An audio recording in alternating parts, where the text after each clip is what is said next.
Hello, and welcome to another episode of The Informed Perspective. If this is your first time tuning in, welcome. We're really glad you could make it.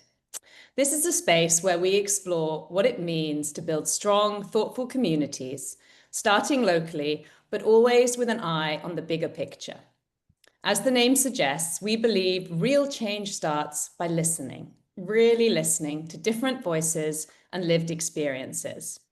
The conversations we have here might begin close to home or further afield, but they spark wider reflection, foster empathy, and help shape deeper communications wherever you may be. Today, we're very excited to bring you the second part of our Urban Inclusivity series on urban planning. We'll dig deeper into how architecture and urban design influence communities, how architects, planners, and developers shape the places where we live, gather, and connect. We'll explore how thoughtful design can foster vibrant, active, and inclusive communities, and what happens when cities grow too fast without enough care. As cities grow faster than ever, how we plan and design them has become one of the most urgent equity issues of our time. Currently, over half of the world's population lives in cities, and by 2050, the number is expected to increase by 2.4 billion. This enormous shift demands that we ask not only where we'll live, but how and for whom. We must consider sustainability, climate change, social divisions, and financial pressures as we plan our future environments. But cities are not just physical spaces, they're social ecosystems, and social cohesion between different groups depends on far more than just proximity. While urban planners can't solve every social problem, their work can deeply influence how people interact and connect. By designing livable, well-connected, people-friendly cities, cities for people, they can facilitate real mixing across income, background, and culture. Public spaces, when thoughtfully designed, can bring together communities that might otherwise remain separate. And that's why it's so important to apply a human perspective to urban planning. This includes ensuring that housing, transport, employment, and services are placed in reasonable proximity to one another, so that mobility and access aren't privileges, but shared rights. It also means offering a range of affordable housing options for different income levels and social groups, because urban inclusion starts with who can actually afford to live where the opportunities are. Many cities are expanding rapidly, but often without the infrastructure needed to support this growth. According to the UN Environment Programme and Global ABC, the total global building floor area, which is the internal usable space across all buildings, could double by 2060. And to put that into perspective, that's like adding the entire floor area of New York City every month for 35 years. This growth comes at a steep environmental cost. Reuters reported in 2024 that buildings account for 37% of global carbon emissions, with 70% of those emissions concentrated in cities. High carbon materials like cement and steel, as well as energy use for heating and cooling, are major contributors. Urban design shapes everything, and yet many cities weren't built with inclusion in mind. According to UN Habitat, around 1 in 4 urban residents worldwide live in informal settlements, neighborhoods often lacking basic services. In many cities, men are up to 3 times more likely than women to use public space at night because inadequate lighting, transport, and safety measures increase risks of harassment and violence, limiting freedom of movement, especially for women and marginalized groups. In the UK, children's unstructured outdoor playtime, as an example, has halved in just 1 generation, a shift with long-lasting consequences for independence, imagination, and community connection. The Raising the Nation Play Commission report highlights that outdoor play in England has dropped 50% in a generation, and the distance that children are allowed to roam at the age of 8 has shrunk from 6 miles to just 300 yards over 4 generations. Over 2 million children have over a 10-minute walk to get to their nearest playground.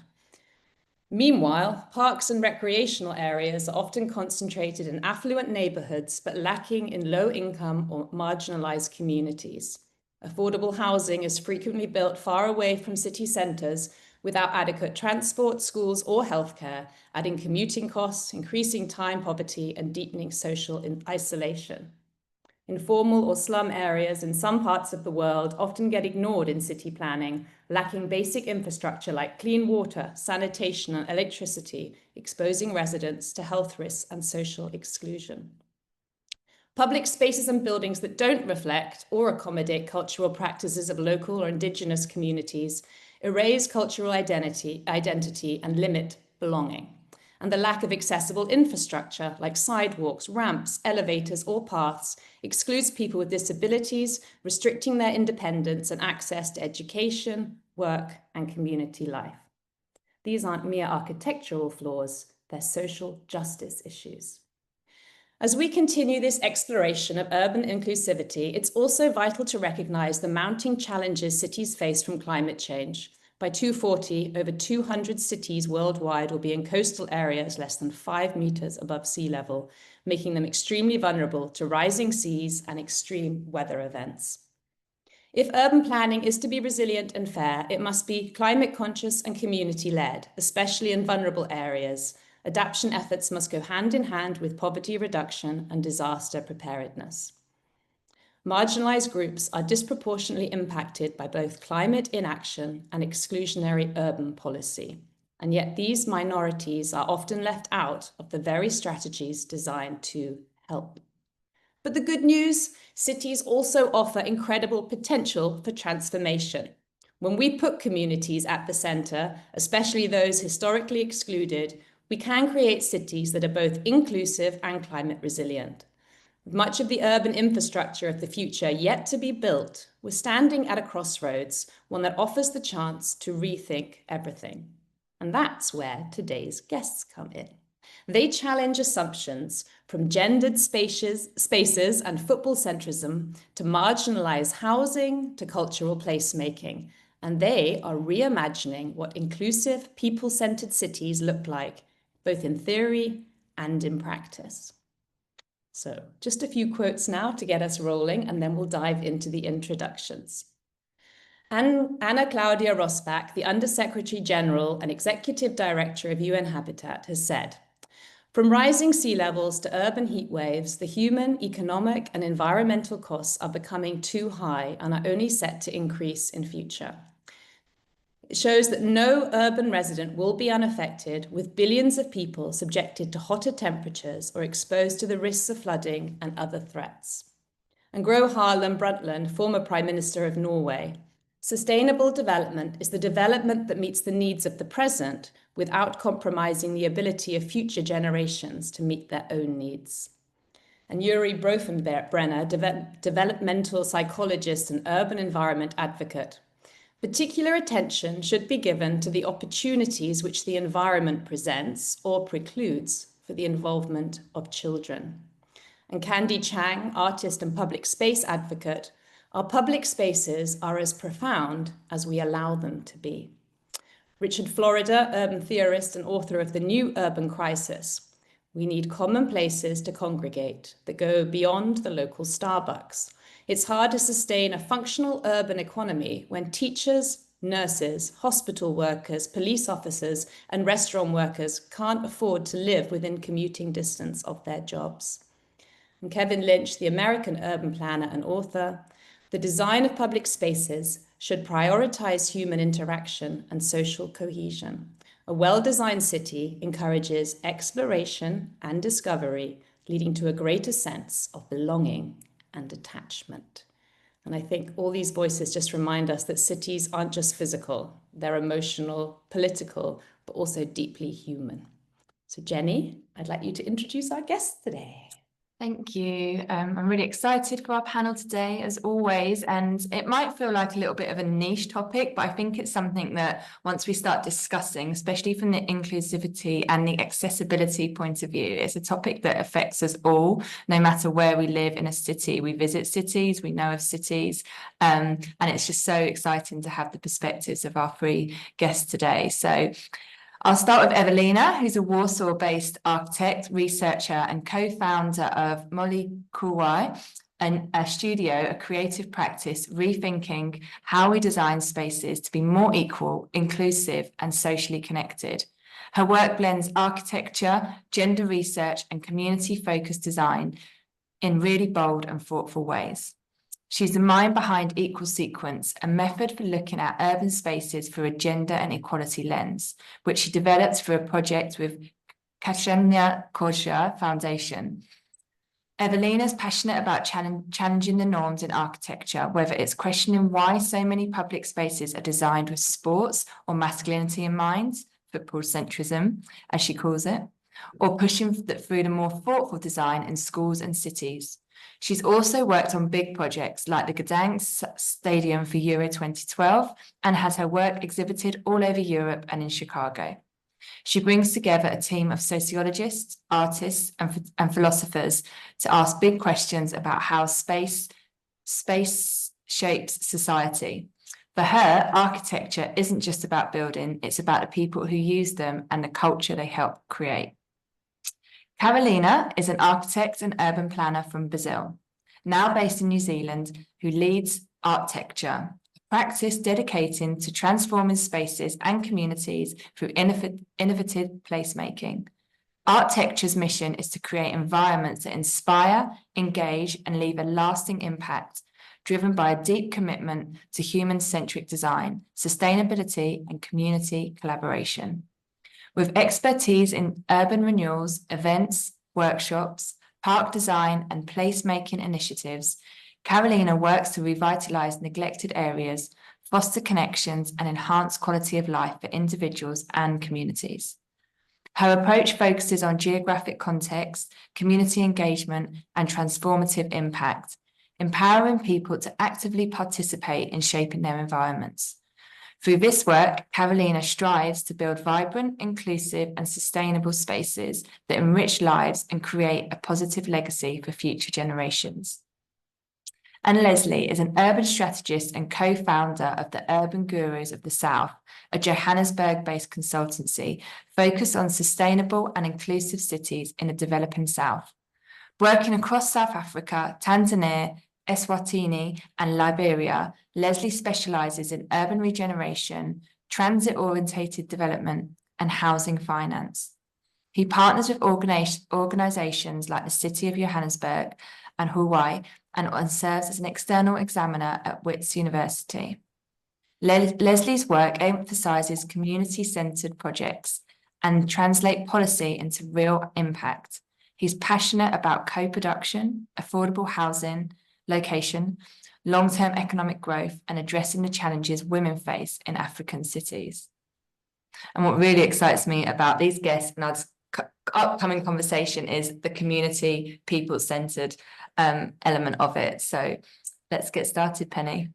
Yeah, and before we do that, I just want to say it's also so exciting to think about urban planning in relation to community. And I think, speaking for myself personally, I hadn't really thought a lot about it, previously, like how important the buildings, our environment is into how we foster and encourage that community and coming together. So I'm very excited to hear more about this. So I'm going to dive in, and we're going to start with Ewelina this morning. Good morning. We wanted to actually talk to you a little bit about football centrism, which I can hardly pronounce, quite a long word, which is really exciting. And that's what you've been looking into. And that's how urban and school spaces are often centered around sports and masculinity. Can you tell us more about that and why you think it happens and what the consequences of that are? First of all, during our research here in Warsaw, the main street of Warsaw, we exhibited our research in the Museum of Contemporary Art. And during that research, we asked teenage girls to draw their everyday routes, everyday paths. And we've noticed that they spend their free time in shopping malls. We started to ask, why are you doing that? You don't have place, or you don't have place to meet, to talk. And they said, no, we don't have. Everything is occupied by boys, and we do not have place to meet. or we can meet at homes, but we do not want our parents listen to our conversation. So only shopping malls are for us, and they sit on a corridors, on floors, and talk there. Because they cannot afford to go every day to buy coffee or tea or something to drink, to sit in a cafe. That's why we started to explore spaces from a teenage girls' perspective. Why they feel excluded, why there is no place for them. And we started from the beginning. We've noticed when children are till 5 or 6 years old, they play together. I mean, there is no gender perspective. Everyone is equal, yes. And after that, when children go to primary school, the division starts there. We've noticed that it's because of a space design around the school. And actually, designing school spaces is limited to designing their central parts. And in the central parts, we always put a football pitch. And this is the center of the schoolyard. And central parts are those parts, those places that are most powerful.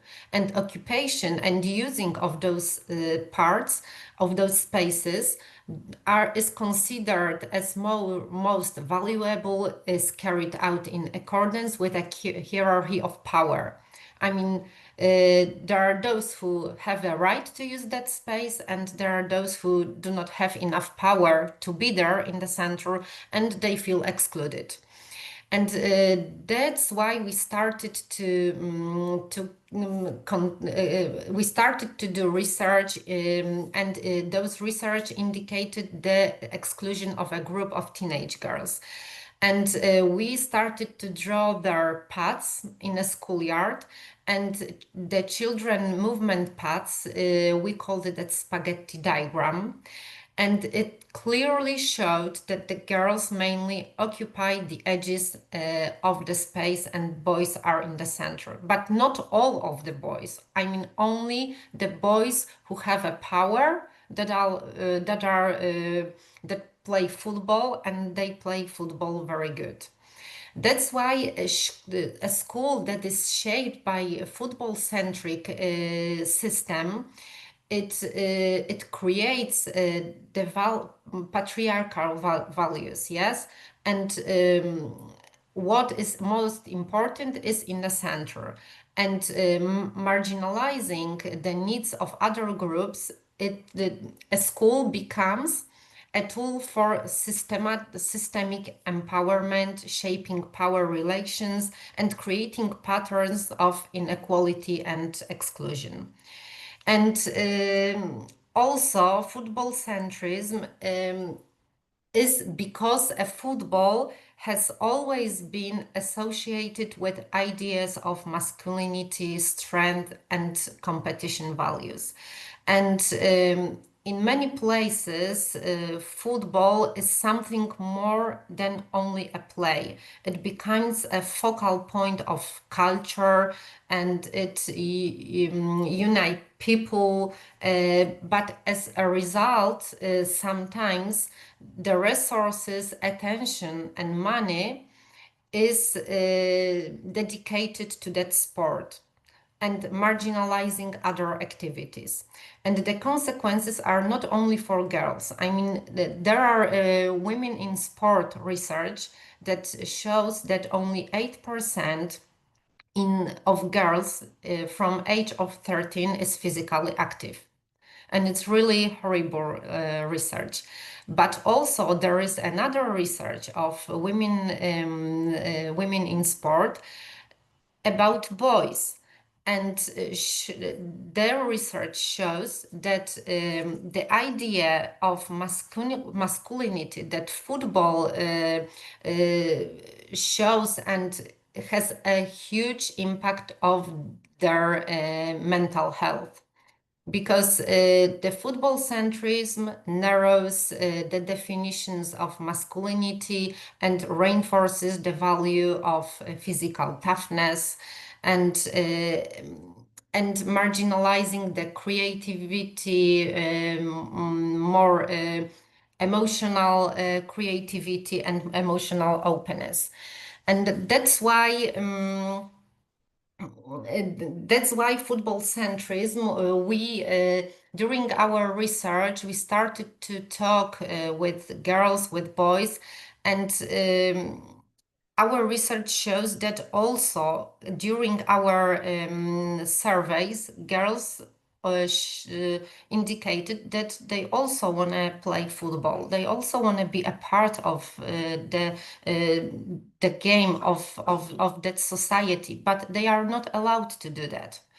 And that's why we started to talk about redesigning of schoolyards to be more gender equal. I mean, we do not want to take football pitch from the schoolyard. We want to live it. I mean, there are children that loves football. We understand that football is top of the top in a sport, but we also should give some other space proposal for other children that do not like play football, that or children that want to try their forces in football or other games as basketball and so on. That's why we started to talk about the topic, because we decided that it's a very important issue and it influence also in us as women in adult life, because we went to public squares and we started to draw the paths of women and men, and we noticed that they move exactly the same as children in schoolyards. I mean, women are in edges and men move like they want. I mean, they are totally free in the space. That's why we noticed that the impact of the football centrism is much bigger than we think. So how does urban planning or traditional design norms, how do they create these invisible barriers that we're seeing for minorities? Are there other specific things? I mean, you're talking about the football field and in the playground. What other ways are we not seeing what's being led, as it were?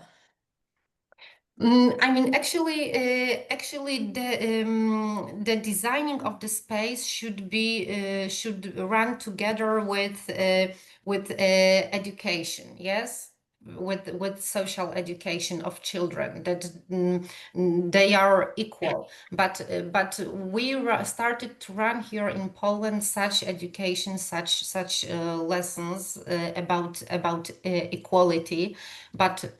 What about if those lessons may be, I mean, the best, but when when children go outside, the space tells them totally different way. So actually, there is a lot of issues that should be run together with redesigning spaces. Yes, we started to research and ask what the children, what they want in the space. And what is very sad, they actually do not have an idea. I mean, girls, they do not feel that they can require something from the space. I mean, they are from the early ages. They are learn to be to adjust to the space. They have to adjust to the situation there is. It's what you've always known, isn't it, as well? You don't Yeah. It's the conditioning as well. And I remember when we last spoke, Ewelina, and we were talking about the public squares, and you noticed the movement, you know, mirrored what you see in the playground, but actually the women coming to the squares were always doing that as part of another task, you know, on their way. Hair work, yes. Yeah, and whereas men had opportunities to just be there and take some time. And as you were speaking, it's like, you know, from a gender perspective, you know, the role or the use of these public spaces isn't always known or encouraged or considered, maybe. Yeah.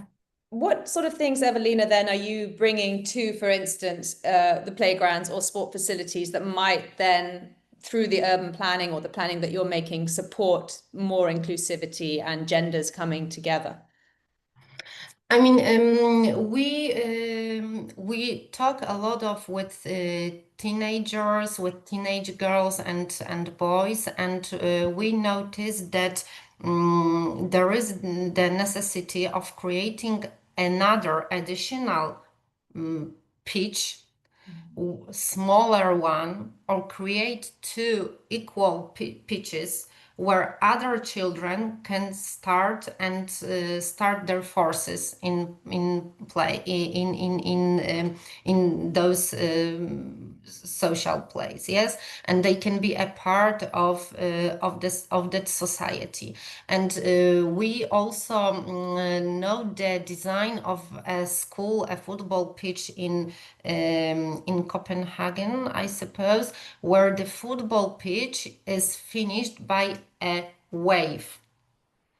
And the designers said that they noticed that on the beginning, children that do not play football sat on that wave, it's concrete wave, and just watching as as boys are playing. Then they started to sit on a grass close to the line of the football pitch, and then after a few weeks they started to enter that football pitch and started to be a part of that society and started to play. I mean, and that's such small issues as finishing the football pitch can totally change the whole system. And that's amazing. Yes. Can you clarify what this wave is? So is it a wall or is it a seating area? I mean, it's about 1 meter high wave that there is a grass football pitch, and on the side there is a concrete wave along the whole the length of the football pitch, and that's all. I mean, and yeah, it's only the finishing. I mean, when the football pitch is not in just in as a rectangle, yes, it's not only the lines, and we if we add something to that area, it totally change the way the children use it. And they're often fenced in, aren't they? I'm just thinking of my kids' school, and actually you get the kids who are playing the football, and then the other one's almost behind bars. Yes, exactly. Exactly, yes. It's fascinating as well, this concept of the wave. If you're visualizing it, it's because it's almost non-prescriptive. You know, it's not a the traditional seating where you have to go in a row, or it's not, some type of bench that can only fit 4 people on, or and I'm thinking of my own uses of parks as well, and you sit on a bench and you maybe put your bag there and you're like, oh, am I taking up 2 spaces? And then who's going to sit next to me? And do I want someone to sit next to me? But if you've got this non-prescribed shape and structure that you can figure out yourself how to use it without any prescription, it's fascinating. Yeah, and benches are really allocated, aren't they, if you want to really go and sit beside that person or not. Yes, I mean that concrete wave become a part of a football pitch and become of a football game. That's why that's the issue, yes, because if we put instead of that normal benches, as you said, Jenny, there is we do not have such impact, yes. So the design, that's why the design of the space is such an important thing, yes. And actually, there are some other issues that, girls said that they want skate parks, but that are designed for them, because the skate parks are additional issue. Yes, when we design in public space some sport area, we usually put a skate park or a football pitch, yes, or a basketball area or something like that. And the skate parks, also boys take off that area, yes. The girls only sit and watch. The boys are skating there, and they said they want to try also to skateboard, but they do not have an opportunity because they are afraid, because they feel they are watched by others, and they do not like that. That's why they have a necessity of a place that is a little bit hidden, but also a little bit open, that can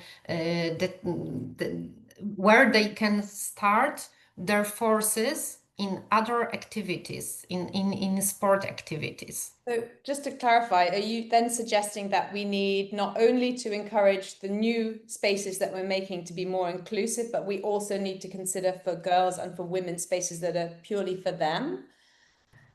No, actually, it's not about additional division, but we have to create, we have to design the spaces in a way to encourage women and girls to be there. And when there is an open, totally open area, and women feel that they are watched, and they won't go there. And it's also about parks, yes, public parks. I mean, the parks the parks area are not also not for young women, not for teenage girls, yes, because a lot of when men are sitting on the benches, they are watching at women, and they won't pass through that area.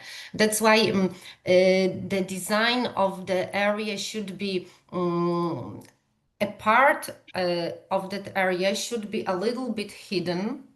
I mean, we can create this through the greenery and so on, and the other part can be open. And when children feel more powerful, and when they try their forces in such activities, and they think that are good enough, they can go, and they, in that way they can start it to mix. I mean, this should be one space, but a part of that space should be created. Ripple effect.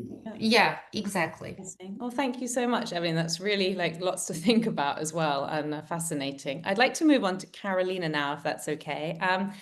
Carolina, much of the work that you're doing is focusing on making spaces more human and meaningful, and especially through the mission that you're doing to reclaim spaces through voice for minority communities. Would you be able to share an example of a project where local participation has changed or transformed your original design approach? Yes. First of all, thank you very much. And Ewelina, is really interesting your work. And I have to think about it. So many things to exchange here. Thank you. Well, first of all, I think it's important just to explain how the idea came from. So the key aspect of my work is applying a methodology I've developed during my master research, which integrates like geography, subjectivity, and affectivity. It's about like understand where people are located, acknowledging the uniqueness of their cultural identity, and recognize how space affects people more emotionally.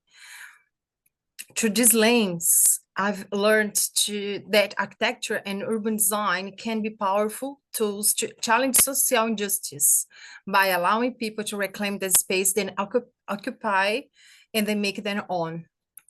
So one of the projects that really exemplifies, I have a few that I would love to tell about, but one of the last ones was the big one, was like Otatarri, Bloco de Carnaval, because I have this idea. I was working for the NGO called Gap Filler, they tried to rebuild the city after earthquakes. I don't know if you know, but like my city suffered like with those earthquakes in 2010 to 2011, and then it started to like those organized actions, movements, and it was amazing work they have done. And through the Gap Filler, we organized this block de Carnaval, and it's different like it would normally we think about how Carnival can be. It was like more about how to the colors and affection, and how could bring like this kind of like ideas of Brazil. So it was like in Christchurch, New Zealand, and the main idea was to introduce Brazilian carnival culture to public space. But as we engaged with local like Maori, Pacifica, and migrant communities, it became clear that this event wasn't just about bringing a cultural celebration from one place to another. It needed to be a collaborative process and reflect their voices, their traditions, and their needs. So it wasn't about Brazil anymore. For that, I organized 17 workshops before. So we started like 3 months ago before the main event, was like 2 main events. And through those workshops, we started to learn and exchange. I think this process for me is the most important than anything else, because we learn. I could like pass a little bit about my culture, but it wasn't about myself. It was about like just to be a facilitator, to drive something. And then together we exchange like ideas about what they want from that. So what like emerged was a beautifully diverse expression of shared cultural belonging, where each group brought their own music, dance, and stories into the space, creating a living, dynamic environment. And my role, it wasn't to like impose a design, but facilitate a process where the community had ownership of the space and narrative. This shift in approach from imposing like to listening is central to my methodology. It's not like about designing spaces only, it's about using architecture and urban planning as tool for collective action, making sure the space reflects people's realities and giving them power to shape their own environment. What does it mean? It's kind of like after so many research and so many projects that I have organized, I realized that the things can be very small. And some very small actions, it's possible to create some amazing like places to live, because the seats are there. Sometimes we don't design or redesign, or sometimes you depend of some leader. And you start to think about like, if you don't depend of someone else to do it, what about if you just like, you know, because I believe like the capitalism of exploration, that's where you're living right now, is kind of driving us to be individualistic. So when we like think about as an individual, it's impossible to think about collective. And it breaks this kind of idea, how can you organize things? So I'm doing all the way around. I'm doing the podcast as well by coincidence.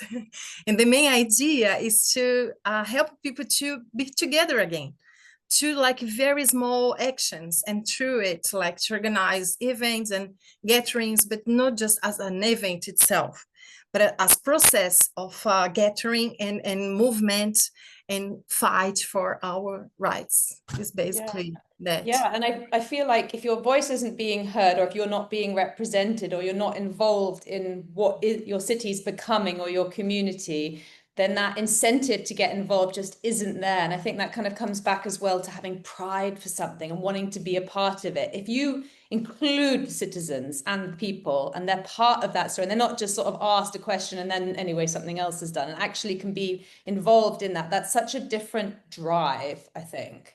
And I think Yes, that's completely what you're saying. Yes, it is indeed, and it's amazing. For example, one of the other projects that I've worked on was like how to include immigrant women, and it started with an idea, but during the process they changed it, and we ended up like doing something else because the main idea is to bring them there to give the idea. So it's really hard for me sometimes to formulate a project, like putting the right conclusion of it, because the conclusion is going to end up being different, like, because it's about human design. Do you find people are surprised to be asked these questions and to be included? No, I never found actually, because I think they feel grateful, because I think sometimes it's the first time you look for someone and say, come here, bring it up. And I'm Brazilian, so I hug everybody and like say, come here, just like, hey, let's make something together. But I think it wonderfully brings together, like, where people aren't confident or don't know about the use. And if you give that opportunity for them to be like, this is your space, this is your community. You might not participate in it, but this is your physical space.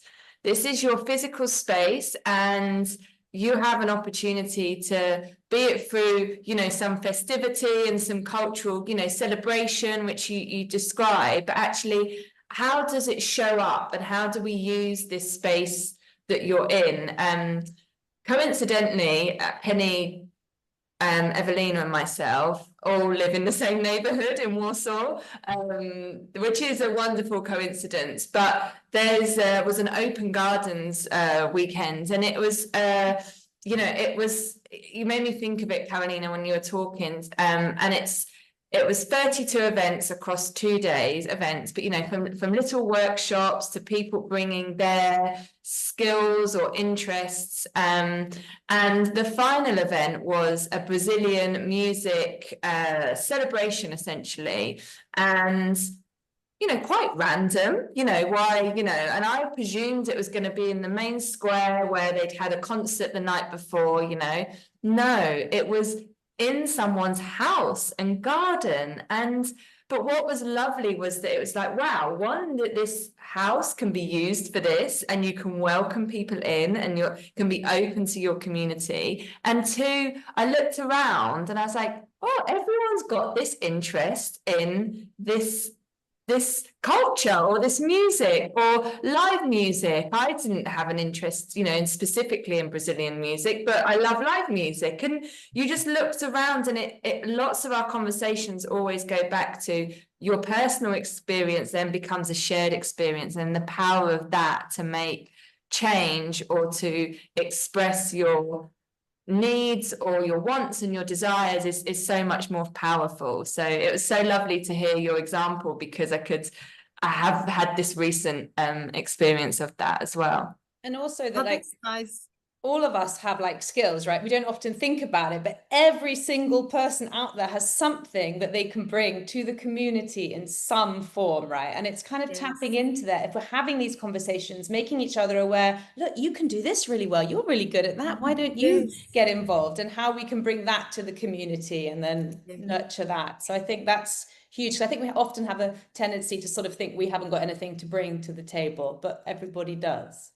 Everybody does, yes. One of the things just came to my mind was one in a suburb that I live in Brazil, and they didn't have a lot of cultural places and art to do arts or anything like that. And then I just made this event, and the neighbors just came.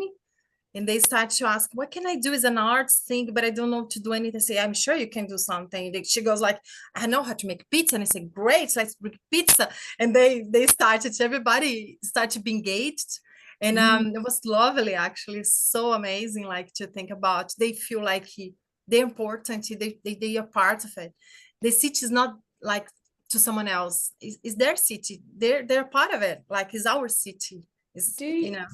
Do you see that these short-term interventions, these projects that you're making or events, are they having longer-term benefits, or are you seeing that is then feeding on and more stuff is being done, and that's keeping that social inclusion and cohesion going on in the community? Benny, this is an amazing question, because that's something I'm trying to organize some questionnaires to ask people how it goes. And I believe if you talk about the change, physically change, I believe it's kind of escape from our hands a little bit sometimes, because we have leaders and planners, they have to organize the city and see how it goes. However, when you have this kind of participation, people engage with this kind of actions, they changed something inside. They started to think, I can do something together, and it started to people start to come to me and say, let's do more things. Let's be together again. So I have so many friends here today, and I have so many people wants to make more things. So if you ask it to me in terms of design itself, I think people started to understand more the city. But how can we think about the design itself in terms of infrastructure or in terms of how people feel the city? That's a question. Yes, And it changes. do you think, on that note, Carolina, do you think some people are waiting for sort of permission to use and interact and to be inspired? Facilitators. Yeah. Any person can be a facilitator. I like this word, this name, because can be anyone. But like, how can you do it? Well, in Brazil, we're more free. Like, we're freer there because, you know, like, we kind of like, I grew up like playing volleyball on the streets. But here we have a lot of rules and people have to follow the rules. They have to use this, like the play stuff like football for, this is not that far from what Ewelina said. And so it's harder because the rules are so tough and the people have so much to say, but sometimes they feel like I can't. So sometimes you have to say, let's do it, let's try, and when they do, they feel they are free, they can do it. So that's why sometimes it's nice to understand like the geography where you locate it, the culture is part of it, because you need to understand this kind of thing, the values to make part of it.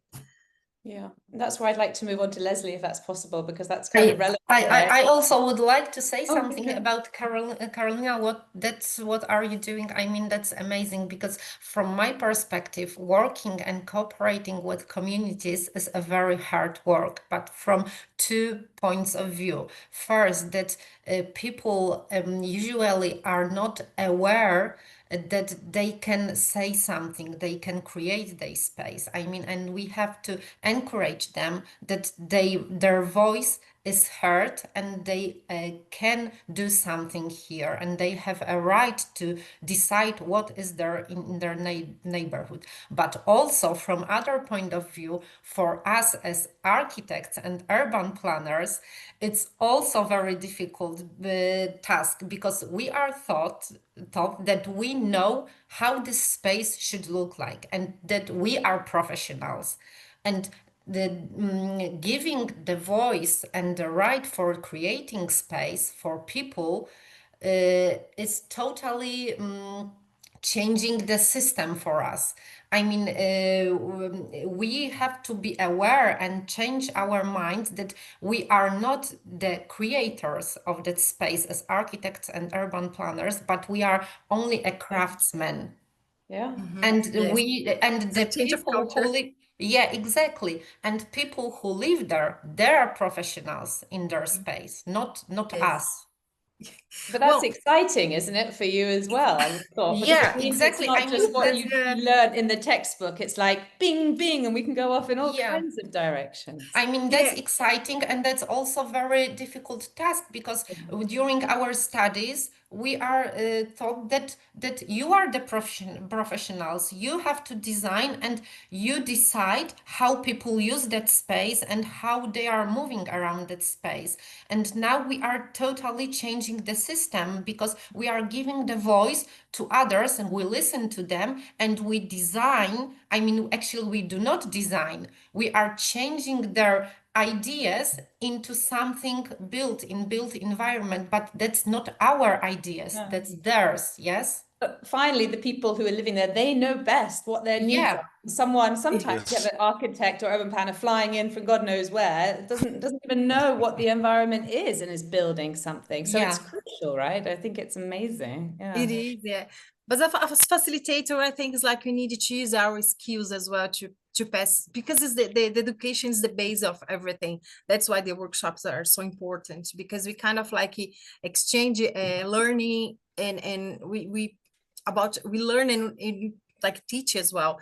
And as soon as we pass them our ideas about techniques and how we create this, they learn as well. And learning is easier to engage, is easier. But again, we have to be engaged with like stakeholders, councils. Is fundamental, like NGOs, is part of it too. But yeah, that's it, Ewelina. So this links in really nicely to Lesley, because I wanted to talk about peripheral housing. And I think that's then another problem, because, you're saying you're going to talk to the people who live in the community, who work in the community, in essence, where they live, being that sort of main hub. But if people are not able to live in the same place where they work and are potentially having to commute, and that struggle, how does that all come together? I mean, you talk of letting people work and live in the same place, but how can we support that? In particular, I think in South Africa, right, that's a big issue, or in Africa Right. as well. All right, perfect. Thank you, Penny. I think firstly, I would like to just thank Ewelina and Carolina. You spoke about a passionate area for me. Football is amazing, and I think what I was hearing was sense of place, right to the city. But I'll get back to that hopefully soon.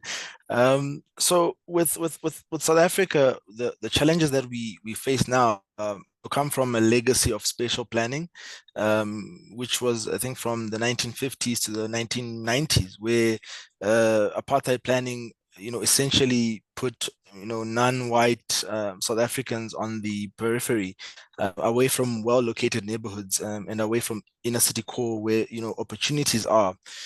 So essentially, people resettled in dormitory townships where you essentially just wake up in the morning and then you go to work, to build that industrial process. So these areas were usually 20 to 40 kilometers away from the inner city. And I know it's mind-boggling how this happened, but these forced distances still shape the cities that we try to work in, even today. So just that backdrop of the context of apartheid spatial planning comes to the issue of the hidden cost trap. So the government did try bring in policies to redress these issues after, but the issue was now they could only find land that is cheaper still on the so now you can't get the you can't get closer to the inner city. You have to buy land on the periphery. So what this meant was cheap urban fringe housing isn't really cheap once the trip to work starts. For example, transport now eats about 15% of South African households' budgets, almost matching rent. And in Gauteng, most of the residents still spend about 45 minutes to work each way, and this now brings in issues of time poverty, lost wages for employers, because imagine, as an employer, you want your employees to come on time. You also want to make sure that they can get a good wage. That also gets affected, and then also childcare gaps.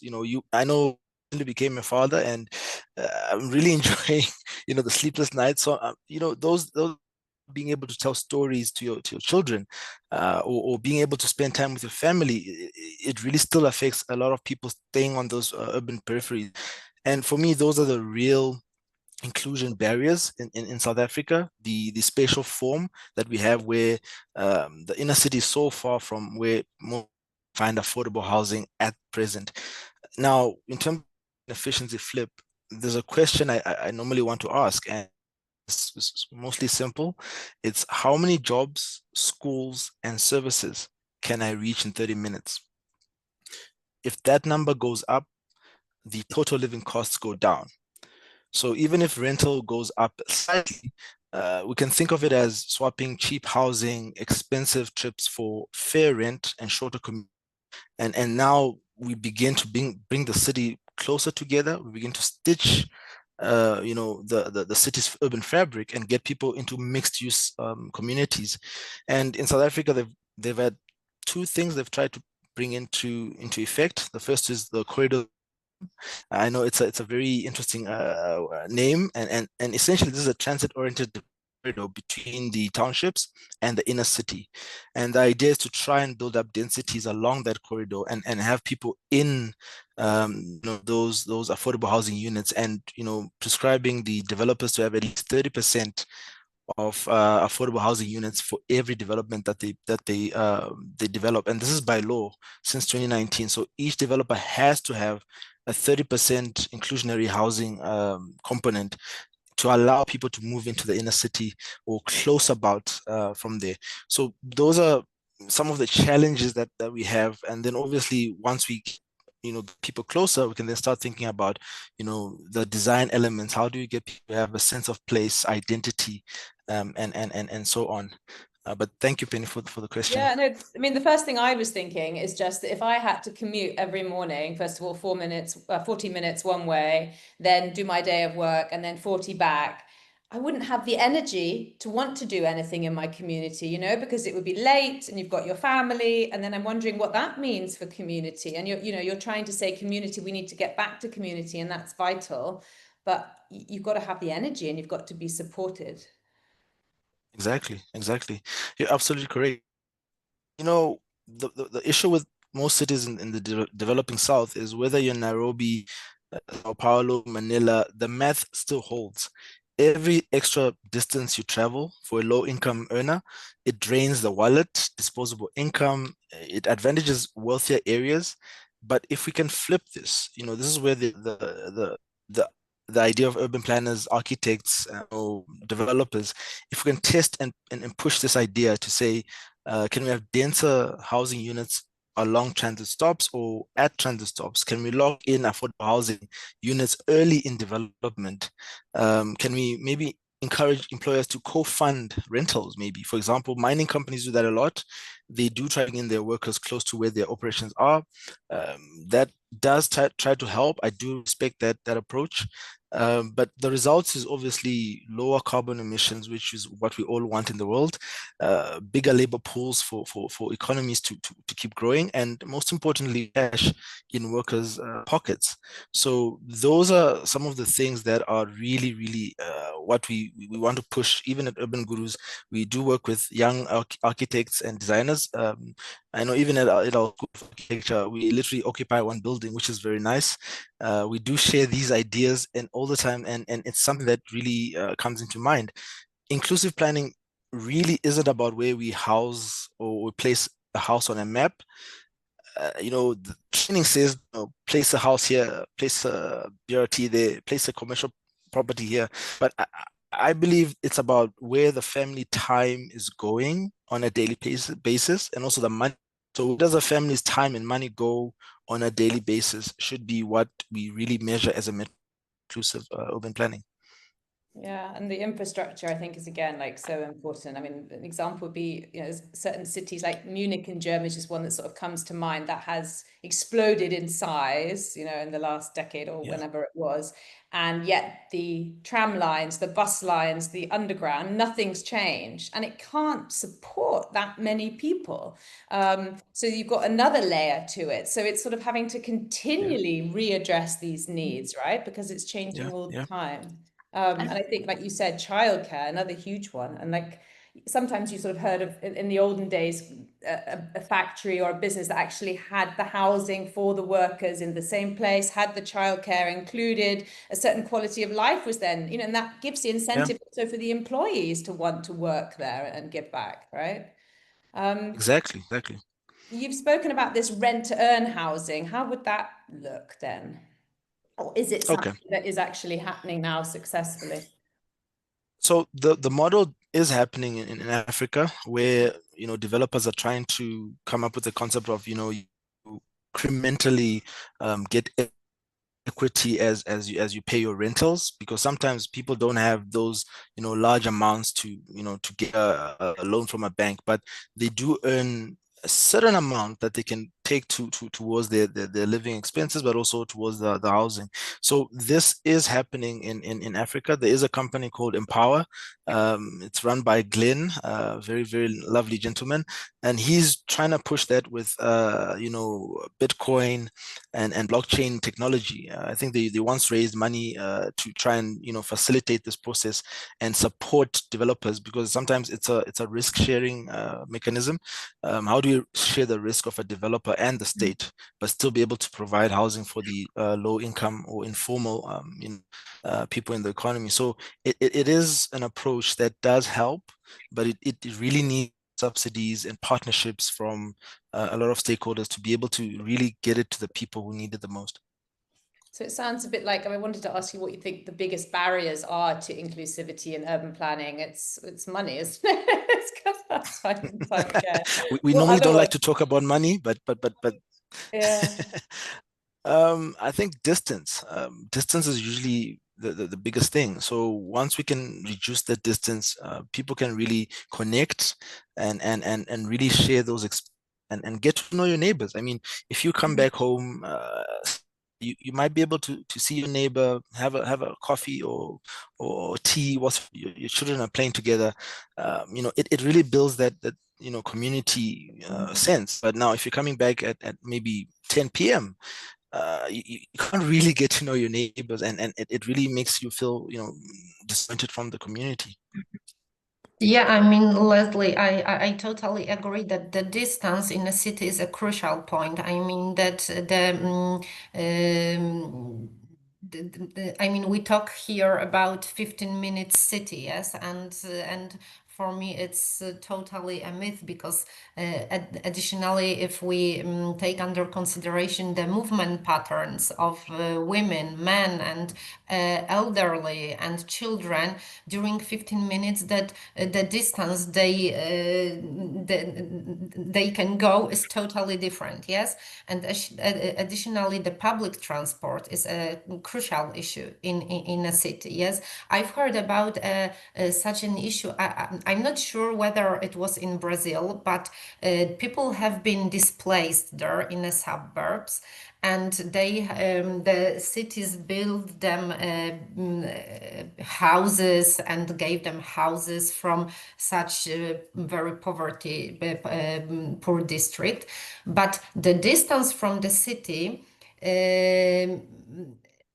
meant and influenced that women have to give up their work, and because they couldn't earn the money and they couldn't go to the center of the city because there was only one bus a day, they had children, and as a result that the poverty has increased. Yes, they didn't reduce the poverty by giving the houses. The poverty has increased because there was no proper transport for the people and they couldn't earn the money, and the women were excluded.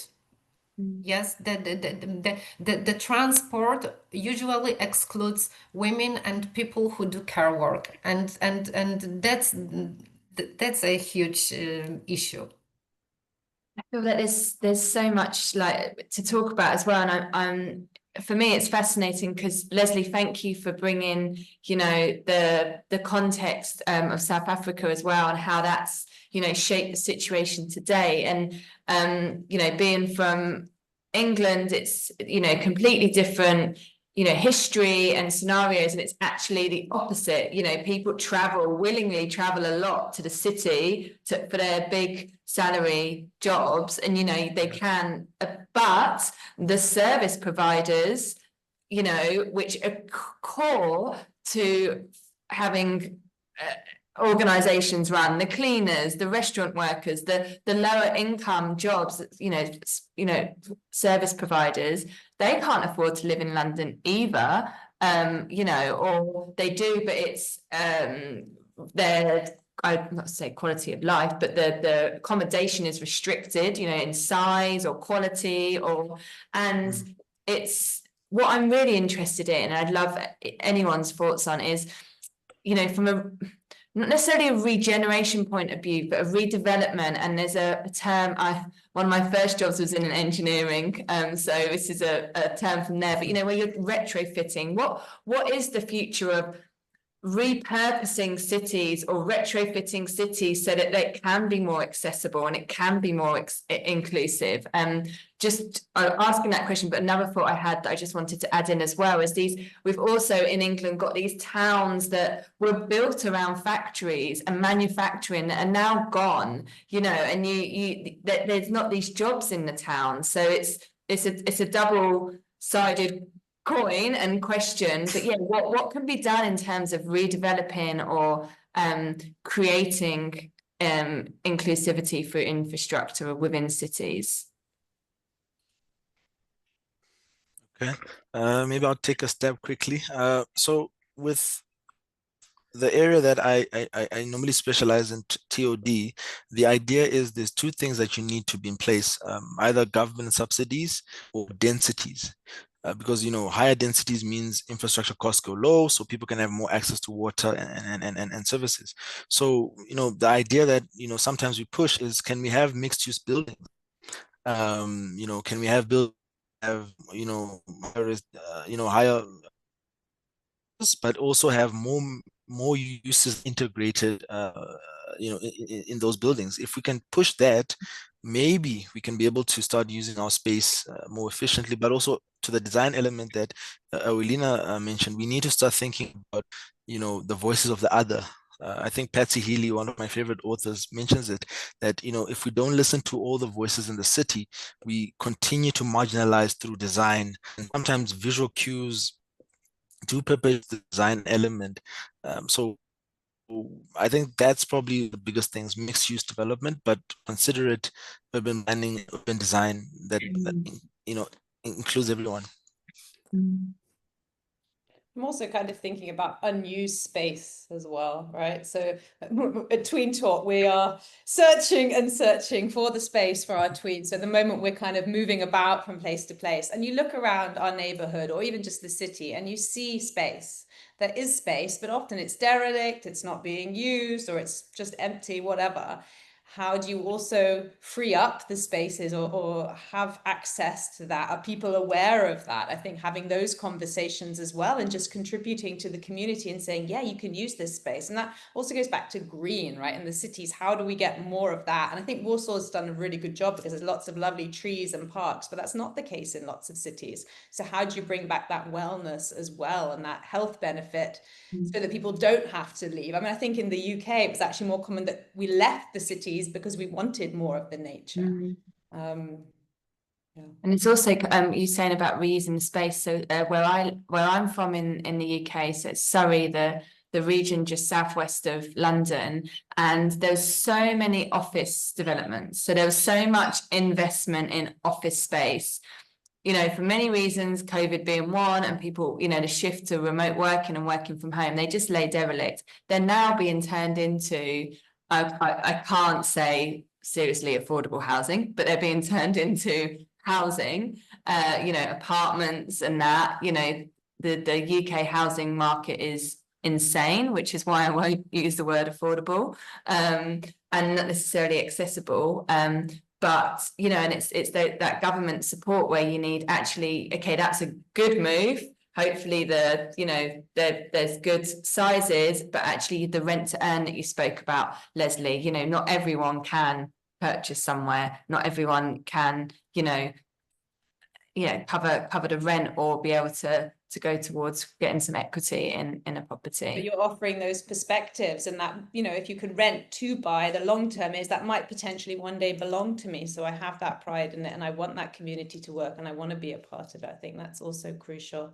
What I would like to ask all of you actually is something about, what have you seen an example of something that's given you real hope in urban design? So has anyone got any examples of real innovation that they are aware of right now that they'd like to share with us? I mean, for me in Warsaw, it can be something.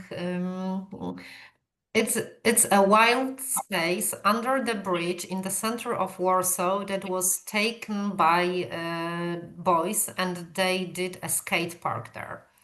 And that's something that they changed the unused space, and that was totally horrible space into something that is for them, and the life is there, yes. And but additionally, it's a totally wild area. And city decided that they need to have a permission to do a skate park there, and city is gonna design for them a proper space.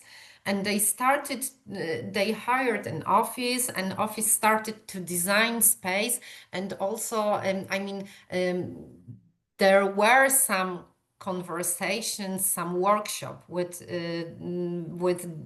those that community that used, and they that actually did by their hands that skate park. and the project has not has totally fallen apart. It is not finished, and because the architects wanted to give some additional issues to design that space like they wanted, and boys and men and girls and those that community that did that space, they wanted something what they created and what they need, and that's why it is still wild and it is still used like it was before. I mean, and that's something when we put the too many regulations, too many rules, and we not allowed people to be creators of that space. I mean, Yeah, and that initiative that's not the stagnates then, result. right? Yeah. It's amazing. Power to the people. Yeah. Please, always. You got an example, Lesley, of anything exciting in South Africa?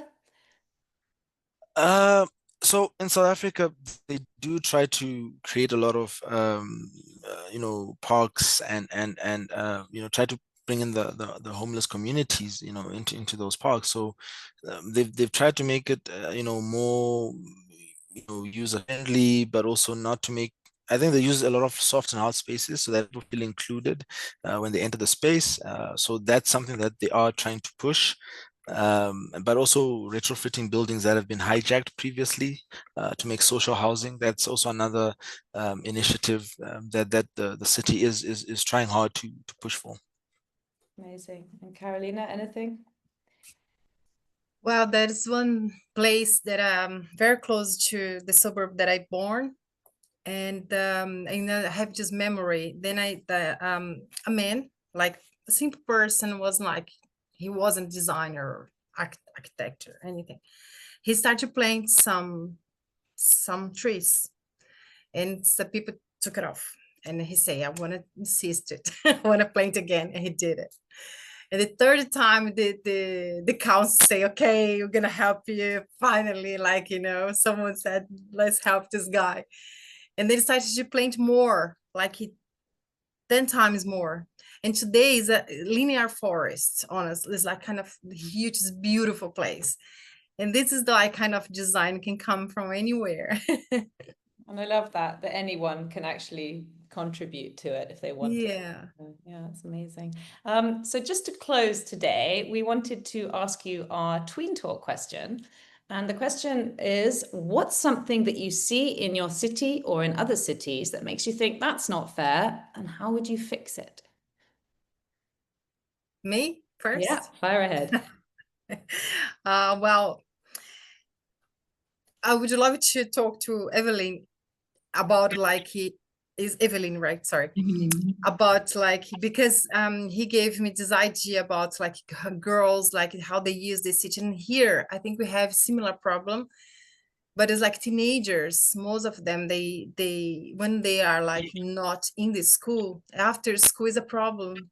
They go to McDonald's. They don't have, even the malls here are we hear that are not big malls. We have small place, and even that's not suitable place anyway to have kids and to and sometimes the people from McDonald's, they feel frustrated and say, no, get off, we can't have you here. They don't have a place to be. They have no and it's really hard because I have a place for children. It's really nice place for have children. That's why I have my daughter here. I'm happy with her. We have so many playgrounds and many spaces for them. But I feel really sorry. And I participate of one research that University of Canterbury about it, and for different 7 different countries. And the main reason they complain about was they have no place to go, they have nothing to do. And I believe if we start to create projects with them, they gonna start, because we have some spaces, they don't have someone to guide them. And if from teenager, the youth, they say, I'm not doing anything, they feel shame, they are shy, they can't do anything. And I think you started to guide and give ideas, create projects. I'm sure we're gonna change it. Yeah, and also letting them have a space that's their space. It's not borrowed Yes. space. It's not Yes. something else. It's got character. It's their character that gets projected into that. So that's that, again, that pride that almost gives me goosebumps. I think, they deserve that. They deserve Yes. that space where they can just be without their parents, without, school, whatever else, but that's their space. And to know it's safe, like safety, like being like the main thing, then they can really come into their own, right? Exactly, and print their identity in that like we're gonna have like a cleaner city. You can have everything because they're gonna feel like they're home. They are there. They are And they're amazing as well, right? So they are, letting them be even more They're amazing. the future. Yeah. Lesley, for you? For me, I think Ewelina's introduction really spoke well. I think in South Africa, it's about women, girls in the city. I have a daughter now, so it also shapes my thinking, in terms of, do they have safe, comfortable places to walk, and other visual cues, really there, eyes on the street. Are we having, that protective and also allowing people to freely enjoy? So I think that's something that I would like, making streets more walkable, more safe, more engaging. Do we have the right eyes on the street as well, so that people can really express themselves? I think that's something that her research really evoked in me. I mean, it helped that it's about football, and I think England are the world champions, if I'm not mistaken. Wow. But I know Carolina, Brazil will make a comeback soon. Yeah. Yeah, but I also just think that it's just coming back to the end of the day, we're all people. We all want to be fed. We all want to feel safe. We want our kids to be safe. If we can just fundamentally see that as the bigger picture, that if we can, as a city or a community, we need to all function in order to get those simple rights. It's not like a given that we can live in a democracy and have all of that. So it just seems to me short-sighted not to consider the needs of the citizens. And to support one another. Lesley, to your point, is as well that if we want to give our children the freedom, that there's the support for them to do it, that there's, they're welcomed into spaces, or, I'm not saying, but like that, the last urban planning conversation we had was more around neighborhoods. And it's like, that they're safe because actually you kind of know most people. I don't in my neighborhood, but I'd love to get to that point, or just to know that they recognize us. And if he fell over, my son, 6-year-old, fell over when I was giving him some freedom, that someone would be like, are you okay? Or, that's not putting it on other people, but it's just that consensus of support people within the infrastructure of where you are and how you navigate it and go around it. Amazing. 100%. Well, thank you. Thank you so much for being with us today for part 2 of this vital conversation on inclusivity and urban planning. As we've heard today, truly inclusive design isn't just about the space, it's also about access, dignity, and visibility. It asks who feels welcome here, who is being heard, and what kind of future are we shaping brick by brick. From Carolina's place-based empowerment work, transforming public spaces into tools for community expression and inclusion, to Lesley's challenge to rethink affordability and location equity, to Ewelina's bold questioning of gendered spaces, today reminded us that design reflects values, and it can either reinforce exclusion or pave the way for belonging. At the Informed Perspective, we believe that awareness must lead to action, and that sometimes the most meaningful change begins not with those sweeping reforms, but with small, consistent efforts. Listening better, inviting more voices in, and showing up where it counts. So here's our invitation to you. Hashtag just give an hour. Give an hour to really listen to someone. Give an hour to walk through your neighborhood and notice who is and who isn't being served by the space. Give an hour to ask better questions or offer your skills to a community project. These small acts add up and they help shift us towards a more inclusive society. We need it more than ever right now. Thank you for spending this hour with us. I think it's an hour and a half on the Informed Perspective. If you found value in today's episode, please share it, subscribe, and continue the conversation wherever you are. Until the next time, keep reflecting, stay engaged, and never underestimate the power of giving, even if it's just an hour.